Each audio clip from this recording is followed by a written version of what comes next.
trompé. Il ne voulait pas que tout le monde devienne musulman. C'est quand le pape il a décrété les croisades. Pendant la deuxième croisade, il y a eu un massacre à Jérusalem. Moi, je ne vais pas dire Jérusalem comme je suis musulman, je vais dire Fil Khol. Il y a eu un massacre et les armées arabes ont décidé de se venger. Ce n'est pas les armées arabes, c'est les armées musulmanes. Et quand il y a eu la vengeance, il y avait des Coptes, il y avait des Juifs, il y avait tous qui vivaient dans Jérusalem, hein, qui sont allés avec les musulmans pour faire la vengeance. Et c'est de là qu'ils ont pris le Maghreb et après l'Espagne et puis la Turquie. Hein. Faut arrêter les conneries. Hein. Et les Qatars, ils contestaient l'autorité du pape. C'était ça qui ne passait pas. Hein, voilà, que le pape n'a pas aimé, du coup, il a mis en gros, il a mis une fatwa contre eux. Voilà, je rigole, voilà, mais c'est un peu ça. C'est un peu là ça. Ouais, il a mis une fatwa et du coup, ils les ont massacrés partout. Moi, je fais encore une parenthèse à tous ceux qui m'écoutent et qui m'entendent parler. C'est que moi, je ne suis pas allé à l'école. Tout ce que j'ai appris, je l'ai appris dans des livres et je ne suis pas infaillible. C'est comme là, bon, sur les Qatars, Boucha m'a repris. Je ne vais pas aller enquêter. Je l'écoute, voilà. Non, c'est à vérifier, hein. Excusez-moi, mais je vais vérifier le soir. Moi, le soir, je vais rentrer, je vais vérifier. Mais je pense qu'il n'y avait pas que ça au niveau des Qatars. C'était pas que ça. Hein. Bon. C'était parce qu'en fait, c'est un règlement de compte entre le pape et ce qu'on appelle à l'époque une hérésie. Ça veut dire quoi, une hérésie? Ça veut dire, c'est comme l'ilhad, je sais pas comment on appelle ça en arabe. Voilà, les kafirs, ça veut dire c'est quelqu'un qui sort de ma religion, qui sort du rang. Des rangs, voilà, c'est ça. Les Arméniens. Des déserteurs, en fait. Les Arméniens. Voilà, c'est ça. Pour nous, la nation de l'islam, on va parler des Arméniens. Voilà. Donc, après, tout ça, c'est à vérifier. Voilà.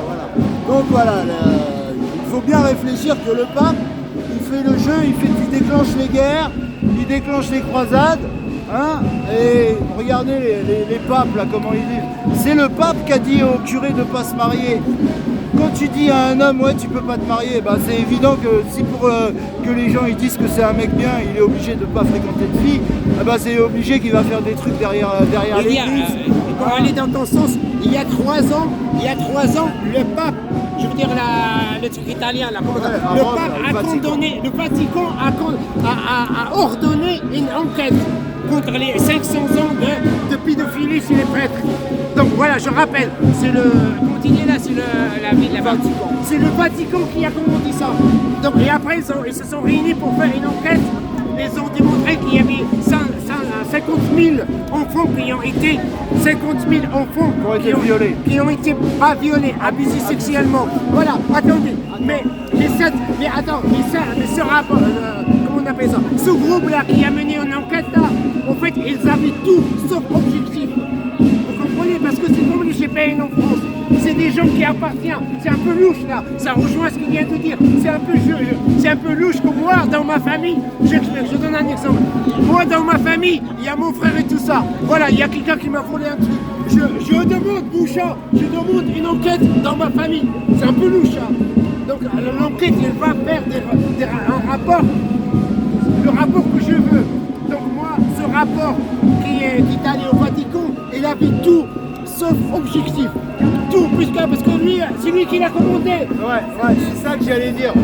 C'est-à-dire que c'est le pape le responsable de tous ces détournements de mineurs. Et c'est celui qui commande une enquête. C'est lui qui demande à ce qu'on enquête sur eux. Alors réveillez-vous. Regardez dans le judaïsme, dans l'islam, les imams, les prêtres juifs, ils ont le droit de se marier.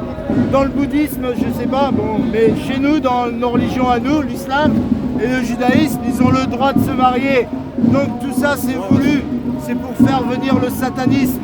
Alors réveillez-vous, quand on sera nombreux, ces gens-là, ils vont nous rejoindre. Ces gens-là, ils ont signé pour nous défendre, nous. Ok, là pour l'instant, ils ferment leur gueule parce qu'ils sont pas assez nombreux. Il y a 3 000 € de salaire quand même. Hein. Au contrepartie, il y a 3 000 € de salaire. Moi, je suis un salarié, toi aussi, tu connais la vie. 3 000 et là, €. au contrepartie, 3 000 €. Hein. Plus les primes et tout. Et une bonne retraite. Et la retraite. Il faut mettre ça en balance quand même. Hein. Ils leur ont mis ça. Mais si jamais eux, ils voient qu'on est assez nombreux, ils vont tourner le fusil, ils vont nous rejoindre. Ils vont perdre les 3 000 €, mais c'est pas grave. Les 3 000 €, c'est pas un souci, ça. C'est clair que les gouvernements, ils entretiennent leur milice tout le temps pour nous massacrer. On s'occupe pas de ça. Là, ils savent très bien qu'on va aller à une bascule. Ça va être impossible de changer pendant des décennies. On va être en combat perpétuel pendant des décennies. Et donc, si jamais on est assez nombreux, ces gens-là vont nous rejoindre. Parce que Macron, c'est pire qu'un hold-up ce qu'il a fait. Il nous a tous rackettés. Réveillez-vous, 400 milliards à l'armée, ça veut dire qu'il va racketter tout le monde. Il va prendre toutes les économies, il va prendre tout l'argent à tout le monde. Et ça fait longtemps qu'il prévoit ça, ça fait longtemps qu'on vous le dit. Ça fait 4 ans. Mais pourtant, on n'est pas au Liban, on n'est pas dans un pays où il y a la guerre. On n'est pas au Mali. Voilà. Déjà, ça a commencé. Maintenant, un distributeur sur deux, il ne te donne pas de liquide. Pourquoi il ne te donne pas de liquide? Pour qu'il contrôle notre argent. Moi, mon argent, il était bien en dessous de mon paillasson. Pourquoi hein? Alors on casse les banques, on va tous ensemble. S'il y a un problème, on récupère notre argent et on le met tous sous le paillasson. Mais je rappelle, hein, c'est une blague, hein, c'est pas vrai ce que je dis. Hein. La dernière fois, je suis allé à la banque. Allô, écoute-moi. La dernière fois, je suis allé à la banque. J'ai mis ma carte. C'est une blague ce que je dis, hein, c'est pas vrai. Donc je mets à la banque pour le distributeur. Après, j'ai pris le code et tout ça. Moi, je vais retirer 30 euros. Tranquille, je vais retirer. Lui, il me sort comme ça. Il m'a dit, vous voulez-vous? Il a dit, ah non. Je le connais. Je le connais.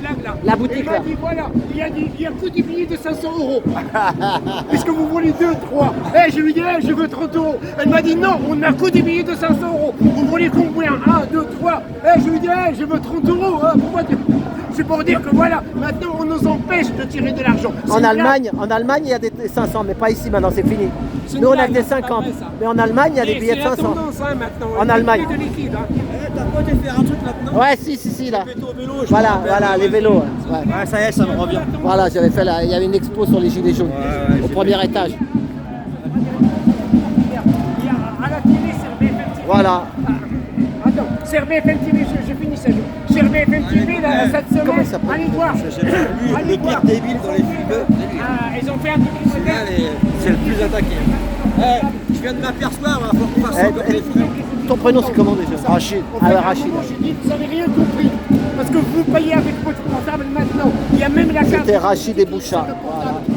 Donc il faut à un moment arrêter. Parce qu'il y a des gens qui sont contents. Maintenant, ce qu'ils veulent faire, c'est qu'ils veulent me faire payer disparition de la monnaie. Et tu payes avec ton portable. Tu payes ta baguette avec ton portable.